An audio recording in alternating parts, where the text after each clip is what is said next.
Assalamualaikum Ustaz. Waalaikumsalam warahmatullahi wabarakatuh. Izin bertanya. Baik. Apakah boleh berdoa mengenai calon pendamping hidup dengan menyebutkan nama orangnya?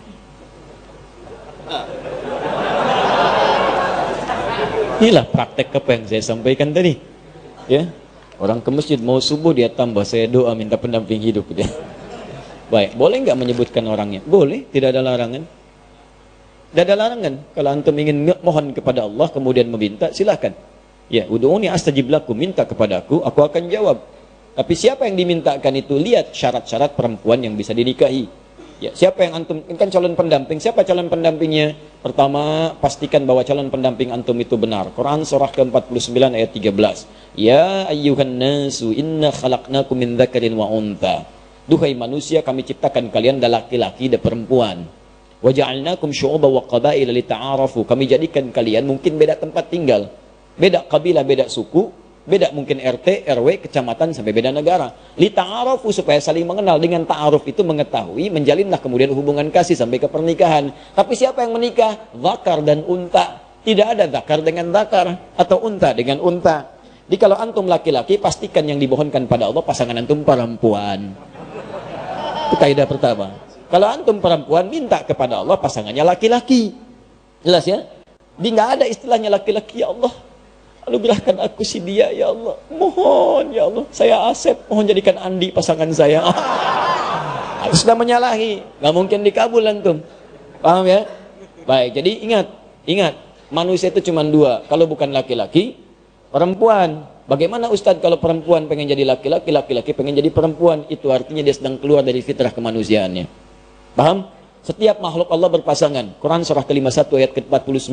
Wa min kulli syai'in khalaqna zawjaini la'allakum tadhakkarun. Ya, semua hal makhluk kata Allah saya ciptakan berpasangan supaya kamu sadar cuman saya yang tidak punya pasangan. Saya Esa, saya Allah, saya nggak punya pasangan. Semua makhluk saya ciptakan berpasangan. Ya, laki-laki, perempuan, bahkan hewan ada jantan, ada betina, bahkan tumbuhan ada putik, ada benang sari. Putik nggak bisa sendirian, benang sari nggak bisa sendirian. Ya, sama juga dengan jantan, ada betinanya. Silahkan cek oleh antum, kemarin baru Idul Adha, ada jantan, ada betina.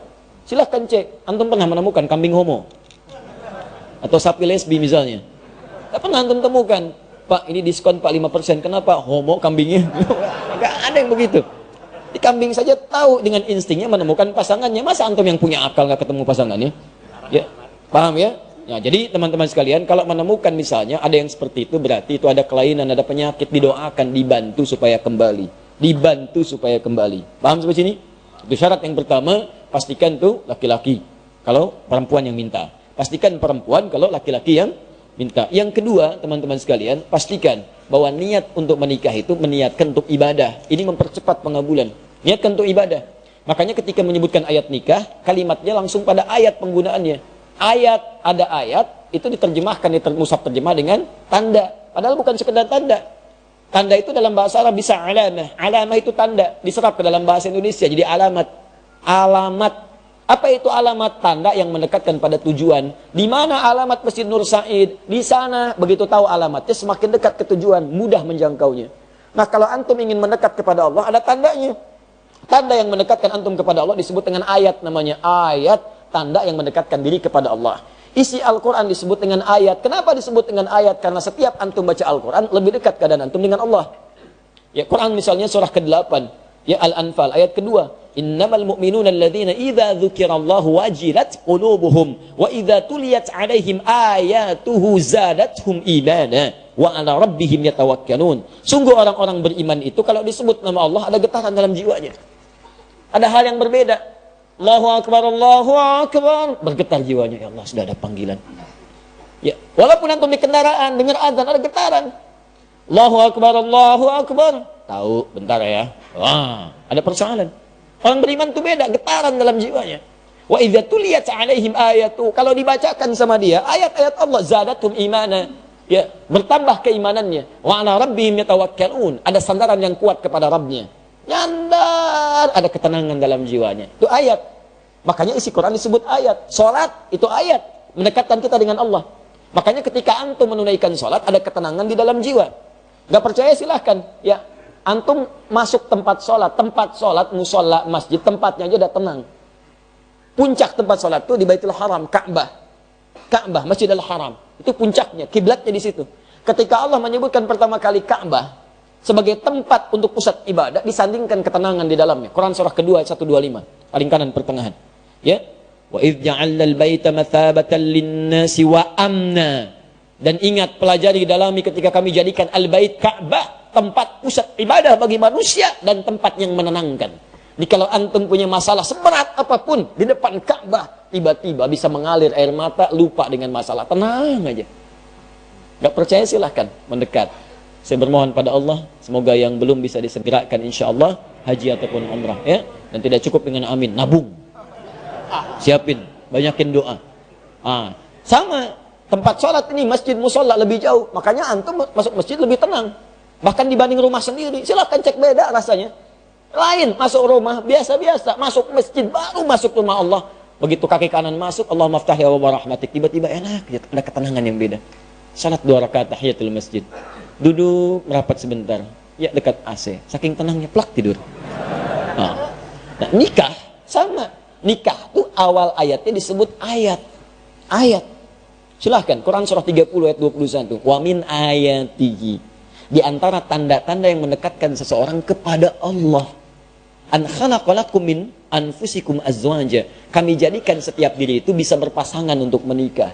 Di niat nikah itu pertama kali bukan hanya memadukan rasa rindu, memadu kasih, ya menyatukan dua insan yang saling ingin bersatu. Bukan cuma itu. Niat sesungguhnya itu ibadah.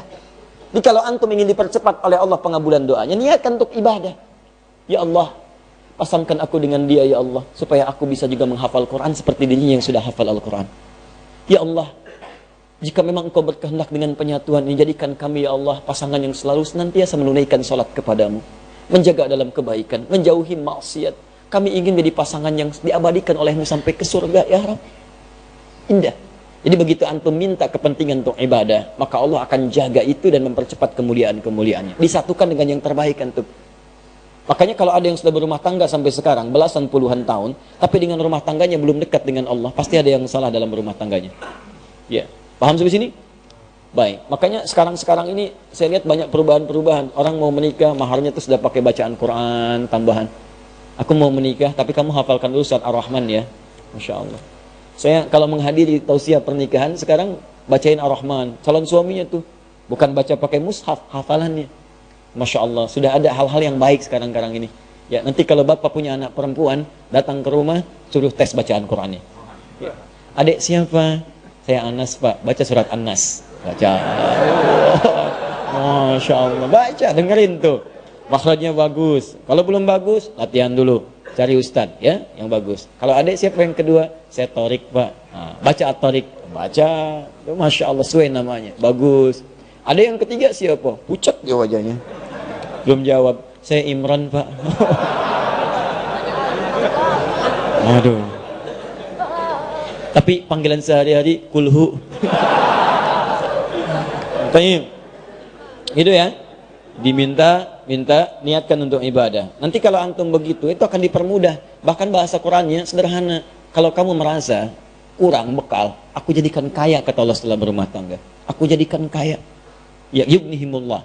Aku berikan kaya dari keutamaan yang Allah berikan kepadanya. Jadi syaratnya tadi, cari pasangan yang benar. Yang kedua, niatkan untuk ibadah. Kemudian nanti ada turunan dalam hadis Nabi dengan 4 kualifikasi. Tunkahul mar'atu li arba'in. Perempuan dinikahi atau antum mencari perempuan mencari laki-laki karena 4 hal.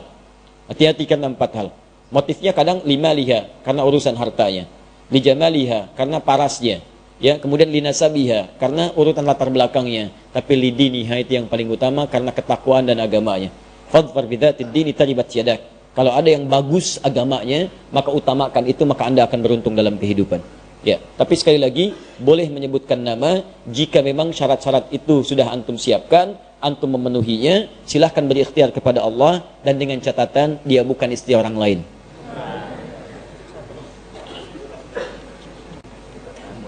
Ya Allah, kalau memang dia jauh, dekatkan. Kalau dia sudah bersama dengan orang lain, pisahkan dulu ya Allah. Itu nggak boleh. Ya, nggak boleh seperti itu. Dosa antum.